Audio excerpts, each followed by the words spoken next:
Hello everyone, welcome back to my channel learn pharma, जहां आपको मिलते हैं इजी नोट्स और easy to understand video lectures जिससे आपके कॉन्सेप्ट्स बिल्कुल क्लियर हो जाएंगे। हमारा गोल है कि आप हर टॉपिक को सिंपल लैंग्वेज में 100% कॉन्सेप्ट के साथ समझें। इसलिए वीडियो को एंड तक जरूर देखिए क्योंकि हम हर पॉइंट को स्टेप बाय स्टेप और बहुत हाई इजी वे में समझेंगे। तो चलिए बिना किसी डिले के आज का लेक्चर शुरू करते हैं। सबसे पहले हम समझते हैं कि इलेक्ट्रोफोरेसिस क्या होती है। इलेक्ट्रोफोरेसिस एक लैबोरेटरी टेक्निक है जिसका यूज चार्ज्ड मॉलिक्यूल्स जैसे प्रोटीन्स, डीएनए, आरएनए और अमीनो एसिड्स को सेपरेट करने के लिए किया जाता है। इस प्रोसेस में इलेक्ट्रिक फील्ड अप्लाई की जाती है जिससे चार्ज्ड मॉलिक्यूल्स ऑपोजिट चार्ज वाले इलेक्ट्रोड की तरफ मूव करते हैं। पॉजिटिव आइकन्स एक डायरेक्शन में और नेगेटिव आइकन्स ऑपोजिट डायरेक्शन में माइग्रेट करते हैं। इसी मूवमेंट की वजह से मॉलिक्यूल्स अलग अलग हो जाते हैं। नेक्स्ट हम समझते हैं इलेक्ट्रोफोरेसिस का प्रिंसिपल। इलेक्ट्रोफोरेसिस का प्रिंसिपल बहुत सिंपल है। जब इलेक्ट्रिक करंट किसी सपोर्टिंग मीडियम जैसे पेपर, गेल या कैपिलरी के थ्रू पास किया जाता है तो चार्ज मॉलिक्यूल्स मूव करना शुरू कर देते हैं। हर मॉलिक्यूल की स्पीड अलग होती है क्योंकि उनका चार्ज, साइज और शेप अलग होता है। इसी वजह से मॉलिक्यूल्स डिफरेंट डिस्टेंसेस ट्रैवल करते हैं और फाइनली सेपरेट हो जाते हैं। बाद में स्टेन्स या डिटेक्टर की हेल्प से इन सेपरेटेड बैंड्स को ऑब्जर्व किया जाता है। नेक्स्ट हम समझते हैं फैक्टर्स अफेक्टिंग इलेक्ट्रोफोरेटिक मोबिलिटी।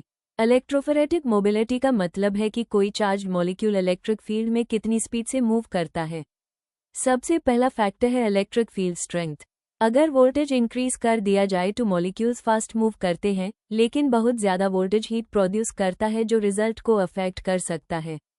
दूसरा फैक्टर है चार्ज ऑफ मॉलिक्यूल। जितना मॉलिक्यूल का चार्ज ज्यादा होगा उतनी ही उसकी माइग्रेशन फास्ट होगी। तीसरा फैक्टर है मॉलिक्यूलर साइज। छोटे मॉलिक्यूल्स मीडियम के पोर से इजीली पास हो जाते हैं, इसलिए ये फास्ट मूव करते हैं। बड़े मॉलिक्यूल्स धीरे माइग्रेट करते हैं। चौथा फैक्टर है शेप ऑफ मॉलिक्यूल। कॉम्पैक्ट या स्फेरिकल मॉलिक्यूल्स जल्दी माइग्रेट करते हैं जबकि इरेग्युलर या इलोंगेटेड मॉलिक्यूल्स स्लो मूव करते हैं। पांचवा फैक्टर है पीएच ऑफ बफर। बफर का पीएच मॉलिक्यूल के चार्ज को अफेक्ट करता है। अगर पीएच चेंज होता है तो इलेक्ट्रोफोरेटिक मोबिलिटी भी चेंज हो जाती है। छठा फैक्टर है buffer ionic strength. High ionic strength migration को स्लो कर देती है जबकि लो आयोनिक स्ट्रेंथ माइग्रेशन को इंक्रीज करती है। सातवां फैक्टर है टेम्परेचर। मॉडरेट टेम्परेचर इंक्रीज से मोबिलिटी बढ़ जाती है, लेकिन एक्सेसिव हीट सैंपल को डैमेज कर सकती है। और आखिरी फैक्टर है supporting medium. Paper, agarose gel, polyacrylamide gel और कैपिलरी सबकी सेपरेशन एफिशिएंसी अलग होती है, इसलिए माइग्रेशन भी डिफरेंट होती है। नेक्स्ट हम समझते हैं टेक्निक्स ऑफ इलेक्ट्रोफोरेसिस। सबसे पहली टेक्निक है पेपर इलेक्ट्रोफोरेसिस। इसमें फिल्टर पेपर सपोर्टिंग मीडियम के रूप में यूज होता है।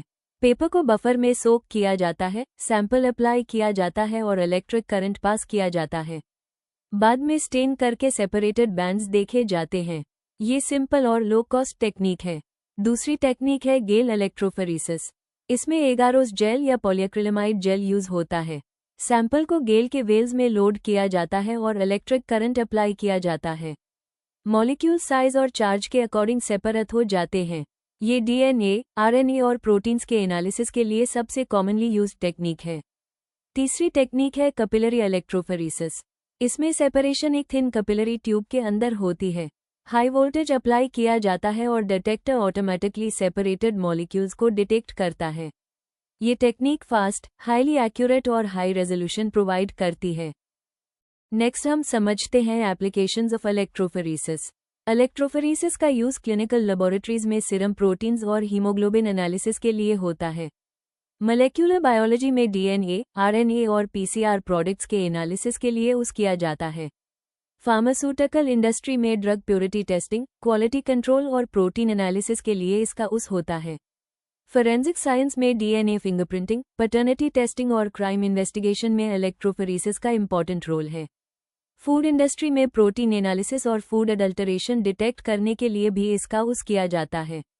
कंक्लूजन तो दोस्तों, आज हमने पढ़ा कि इलेक्ट्रोफोरेसिस एक इम्पॉर्टेंट सेपरेशन टेक्निक है जो इलेक्ट्रिक फील्ड की हेल्प से चार्ज मॉलिक्यूल्स को उनके चार्ज, साइज और शेप के बेसिस पर सेपरेट करती है। हमने इसका प्रिंसिपल, इलेक्ट्रोफोरेटिक मोबिलिटी को अफेक्ट करने वाले फैक्टर्स, डिफरेंट टेक्निक्स और इम्पॉर्टेंट एप्लीकेशंस भी समझे। अगर ये लेक्चर हेल्पफुल लगा हो तो वीडियो को लाइक, शेयर और सब्सक्राइब ज़रूर करें। Thank you.